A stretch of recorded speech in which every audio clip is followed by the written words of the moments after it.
അതെടുക്കണേ. ഞാന് മണ്ണാർക്കാട്ടേക്ക്. എന്തിനാ? ഒരു ലോൺ എടുക്കണം. ലോണോ? ആ ലോൺ എന്ത്? ഇനിയിപ്പൊ എന്തിനാ ലോൺ എടുക്കണം? പെരപ്പണി കൊടുക്കണ്ടോ? പെരപ്പണിക്ക് വേറെ നമുക്ക് എടുക്കണം ഇൻഷാല്ലാ. അത് വേറെ സെറ്റപ്പ്. ഇപ്പൊ അർജന്റ് ആയിട്ട് ലോൺ എടുക്കേണ്ട കാര്യമുണ്ട്, അതുകൊണ്ടാണ്. എന്തേ ഇപ്പൊ എന്തിനാ? ഇപ്പൊ എന്തിനാന്ന് വെച്ചാൽ ഇടക്കും തലക്കൊക്കെ ഒന്ന് ന്യൂസ് കൂടി കാണും. വെറും ഫാമിലി വ്ളോഗും സീരിയലും മാത്രം ഫോണിൽ കണ്ടിട്ട് കാര്യമില്ല. ഒരു ന്യൂസ് ഉണ്ട്, പ്രത്യേക ന്യൂസ്. ഇന്നിയും എല്ലാ സാധാരണക്കാരെയും എല്ലാ ആളുകളെയും ബാധിക്കുന്ന ഒരു ന്യൂസ്. എന്താണെന്നറിയോ?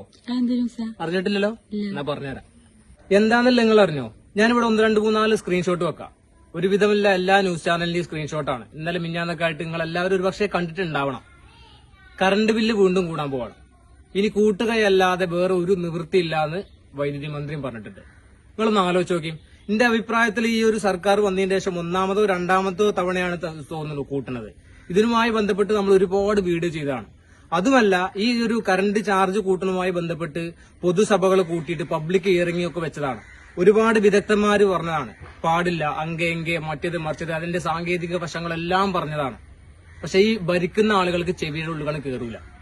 ഇനി എന്തോ അർജന്റാണ്, കാരണം പിന്നെ വൈദ്യുതി പ്രതിസന്ധിയാണ്. ഒരു കാര്യങ്ങൾ ആലോചിച്ചോളിയും, വരാൻ പോണത് നല്ല എ ക്ലാസ് വേനലാണ്.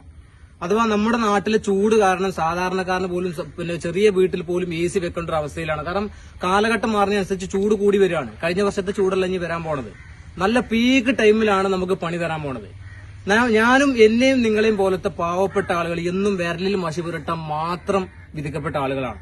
നമ്മൾ 5 വർഷം കൂടുമ്പോൾ നിയമസഭയായാലും ലോക്സഭയാണെങ്കിലും അല്ലെങ്കിൽ ഇനി പഞ്ചായത്ത് തെരഞ്ഞെടുപ്പിലാണെങ്കിലും നമ്മളത് ആ വിരലിൽ വോട്ട് രേഖപ്പെടുത്താൻ വേണ്ടി മാത്രം നമ്മൾ യൂസ് ചെയ്യാണ്.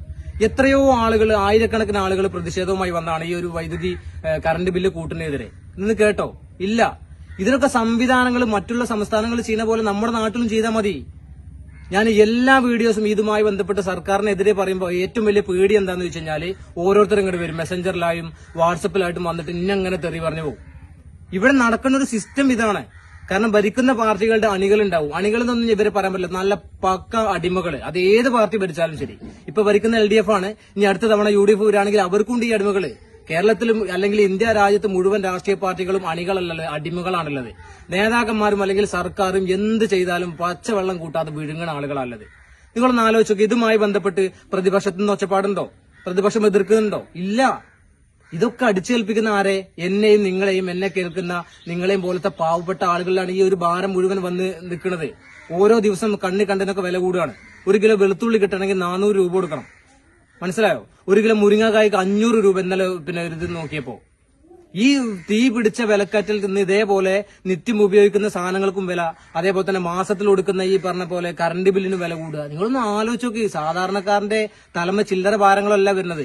അവരുടെ മക്കളെ പഠിപ്പ്, പിന്നെ കല്യാണം കഴിച്ചു കൊടുക്കുകയാണെങ്കിൽ ആ മക്കൾ, പെൺകുട്ടികളുടെ വ്യാപാരമാരും ആദികളൊന്ന് ആലോചിച്ച് നോക്കി.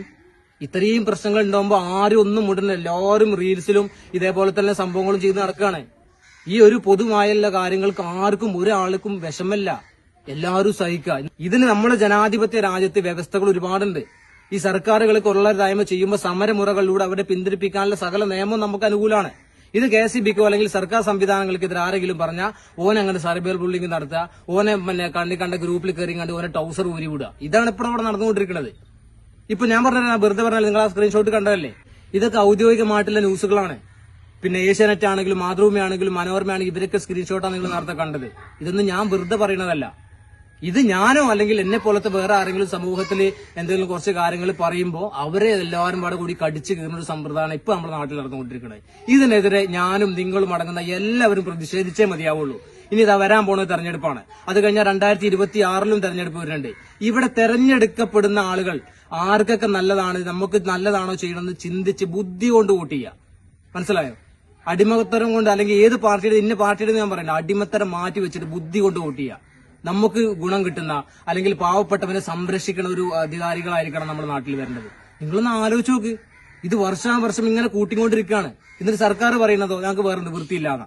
ഞാൻ സർക്കാരിനെ കുറ്റം പറയല്ല. സർക്കാരുകൾ ഇനി ഇവര് ഭരിച്ചാലും ശരി, ഇനി വേറെ ആരെങ്കിലും ഭരിച്ചാലും ശരി, ഇതൊക്കെ തന്നെ നമ്മുടെ നാട്ടിൽ നടക്കാൻ പോണുള്ളൂ. ഇതിനാദ്യമായിട്ട് എന്താ രാഷ്ട്രീയ ബോധമാണ് വേണ്ടത്. അത് രാഷ്ട്രീയം എന്ന് പറഞ്ഞാൽ നമ്മുടെ രാജ്യം ജനാധിപത്യമാണ്. ഇവിടെ ഏറ്റവും കൂടുതൽ ഭൂരിപക്ഷം കിട്ടുന്ന പിന്നെ മെമ്പർമാരിലെ പാർട്ടിയെ ഭരിക്കുള്ളൂ.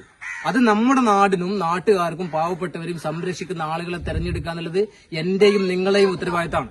രാഷ്ട്രീയം മാറ്റിവെച്ചിട്ട് ഒരു രാഷ്ട്രീയ പാർട്ടിയുടെയും പിന്നെ എന്താ പറയാ പാർട്ടിയുടെ ഓഫീസിന്റെ വാതിൽപ്പടിക്ക് ബുദ്ധി പണയം വെക്കാതെ നല്ല ലെവലിൽ ചിന്തിക്കുന്ന ഇന്ത്യൻ പൗരന്മാരാവുക. രാഷ്ട്രീയത്തിനപ്പുറത്തേക്ക് നല്ല പൗരന്മാരായിട്ട് വളരണം. അതിനു വേണ്ടിയിട്ട് എന്നെ പോലെ ആരെങ്കിലും ഒന്ന് പറയണം. ഇനിയിപ്പത് പറഞ്ഞാലും പ്രശ്നമാണ്. KCB വന്ന് കേസെടുക്കും, മറ്റൊരു വന്ന് കേസെടുക്കും. ആരെങ്കിലും എന്തിനെങ്കിലും എതിരെ പറഞ്ഞാൽ പോലെ ലോക്കിടുക. ഇതൊരു സിസ്റ്റമാണ് നമ്മുടെ നാട്ടിലെ. ഇനി ഒന്ന് ആലോചിച്ചു, ഞാൻ പറഞ്ഞല്ലോ നല്ല കൊട്ടം വേനല വരാൻ പോകും. ഞാനും നിങ്ങളും എല്ലാവരും കുടുങ്ങും. അപ്പോഴേ അടുത്ത വരട ഒരുങ്ങിക്കോളി. ഞാൻ പോയിട്ട് ലോൺ എടുത്തിട്ട് വരാം. ബായ്.